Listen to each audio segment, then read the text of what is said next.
While viewers may have predicted some of the surprising TV deaths, they were nonetheless shocking. Others, such as Dan Connor or Lieutenant Colonel Henry Blake, completely caught them off guard, while some characters died violent deaths on screen, like Hello Red Wedding. Others, like Edith Bunker, did so off-screen. Watch this video for TV shows' most shocking deaths. First up on the most shocking deaths on TV shows is James Novak, played by Dan Bucatinsky in Scandal. Although Jake was in command of B613, the fans were more familiar with him as Olivia Pope's oh-so-hot love interest. But Jake took matters into his own hands when he realized that Publius, also known as James, knew too much for his own good.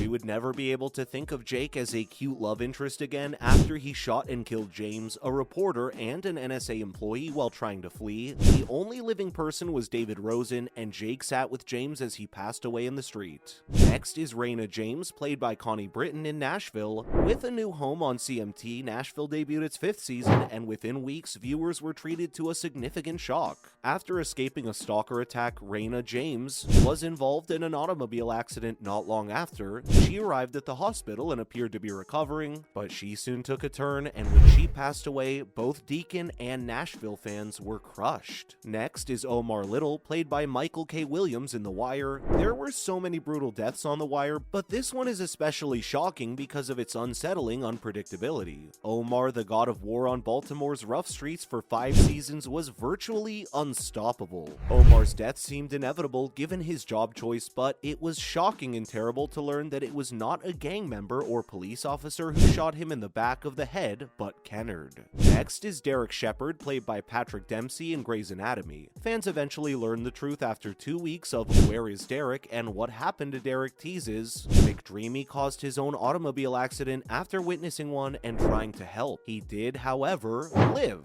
Sadly, the hospital where he was taken wasn't prepared to deal with trauma. Fans had to watch their favorite leading man deteriorate while Derek's voiceover pointed out everything his doctors were doing incorrectly. Eventually, he was declared brain dead after a neurosurgeon arrived in the operating room an hour and a half late. After 11 seasons of building up one of television's most famous romances, Meredith decided to end her relationship with the love of her life. Next is Moira Queen, played by Susanna Thompson. Oliver's loved ones have been in danger since Slade Wilson arrived in Starling City, so Moira's passing wasn't wholly unexpected. However, it did so at an unexpected time and in a manner that no one had anticipated. Slade forces Oliver to choose between rescuing his mother and rescuing his sister, Thea, making him relive a decision he made on the island years ago. One could only survive. And everyone's jaws dropped when Moira got up and told Slade to carry her up. We briefly believed that her bravery had saved her until Slade drew out a sword and slashed through her heart, breaking both of ours in the process.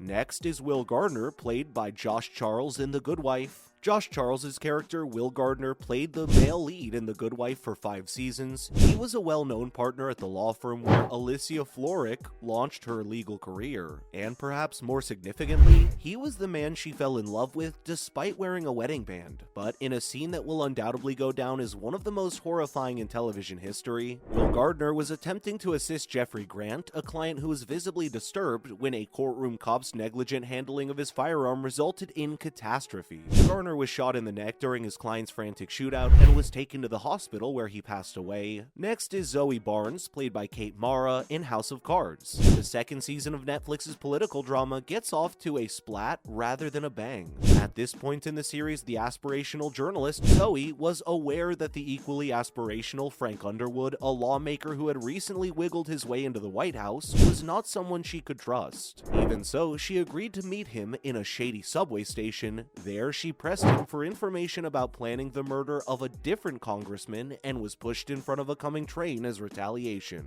Although it is similar to what happens to Zoe's character in the first British edition of House of Cards, viewing the death still hurts. Next is Lori Grimes, played by Sarah Wayne Callies in The Walking Dead. Even by the severe standards of post-apocalyptic, zombie-infested America, Sarah Wayne Callies' character, Lori Grimes, had a difficult time. She she first lost her husband Rick to a gunshot wound sustained before a zombie attack. She had just found comfort in Shane, her husband's closest friend, when Rick unexpectedly appeared alive and well. Then in a double twist, Lori's pregnancy caused her to experience her own personal Mamma Mia hell. In the end, potential daddy number 1 killed potential daddy number 2. When the survivor sought safety in prison, Lori's son despised her, her husband refused to speak to her, and Walking Dead fans could hardly stand her. Even the unborn child of Lori detested her. What other way to account for Lori's contractions beginning in the middle of a zombie attack? However, you couldn't help but feel bad for poor Lori when she gave her life to save her child. Then, when her son lingered behind to kill her with a bullet to the head, you couldn't help but cry for the innocence lost. Next is George O'Malley, played by T.R. Knight in Grey's Anatomy. Viewers were worried about losing George to the army and Izzy to cancer as Grey's Anatomy's 5th season ended. However, they didn't fear that George didn't appear for a significant portion of the finale because of a season with very little George. Additionally, there was no reason for viewers to compare him with John Doe, a character who vanished into thin air after being run over by a bus. That is until Meredith found 007, George's nickname, written in John Doe's hand. Izzy's life was still in danger 1 hour later, but George had passed away.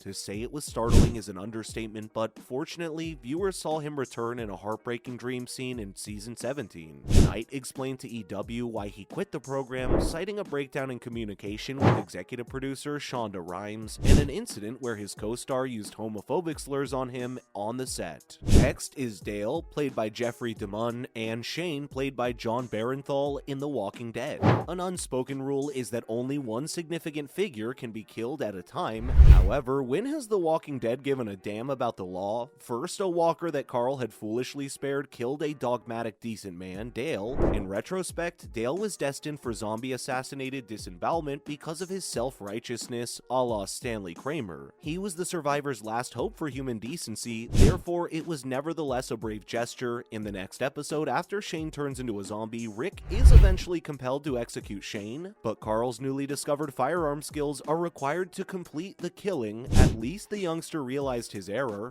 Next is Eddard Stark, played by Sean Bean in Game of Thrones. For those who hadn't read the George R.R. Martin books, Eddard, Ned Stark meeting his death in a savage beheading at the hands of King Joffrey's royal executioner, Sir Ilan Payne, in episode 9 was quite a shocker. Nothing could have saved the seemingly central character, whose face appeared on the show's advertisements and billboards, from the long-expected end. Next is Agent Caitlin Todd, played by Sasha Alexander in NCIS. If you watched NCIS in 2005, you were probably aware that someone would pass away in the season 2 finale, but you might not have known who. Cut to the team engaging terrorists in a shootout, with Caitlin dodging Gibbs to take a bullet. She was in turn out, donning a vest. As Gibbs informed her she did well, she stood and the audience exhaled. "Wow," she exclaimed. "I feared I would pass away before I heard a compliment and a gunshot." The infamous sniper villain Ari killed her with a single gunshot to the forehead. Next is Eonto Jones, played by Gareth David Lloyd in Torchwood. Children of Earth, major characters have always been killed off in Torchwood. However, that minor detail did little to lessen the impact of Eonto's death in the Children of Earth miniseries. He was not only possibly the most popular alien hunter in the series, but he also had a romantic relationship with Captain Jack, who was the main character. The viewer skipped over the denial stage and moved straight to the stage of fury. Threats of boycott were made. There were threats of death, and throughout it all, the person who founded Torchwood remained startlingly unrepentant. In reaction to the criticism, he told EW.com, quote, "If they couldn't handle drama, they shouldn't watch it." Finally, one of the most shocking deaths on TV shows is Allison Argent, played by Crystal Reed in Teen Wolf. The central coupling in Teen Wolf was Allison and Scott. Even when the two weren't together, fans were still interested in their love story. There was no need for viewers to be concerned for either of their lives when the couple and their friends went to save Lydia in the penultimate episode of season 3. When Allison discovered a means to kill the Oni, viewers were more concerned about Isaac, who was being battered by them. Her little success, however, was shortly undone as another Oni stabbed her. Although it only lasted for a fraction of a second, viewers we'll never forget it. Scott caught Allison as she fell, allowing her to pass away in his arms. For the Teen Wolf movie based on the series, Reed will formally return as Allison Argent. There you have it on the most shocking deaths in TV shows. Many of the deaths shocked the fans, and some expressed displeasure over it happening. Let us know what you think in the comment section. Please don't forget to like this video and subscribe to the channel. We'll see you in the next video. Thanks for watching.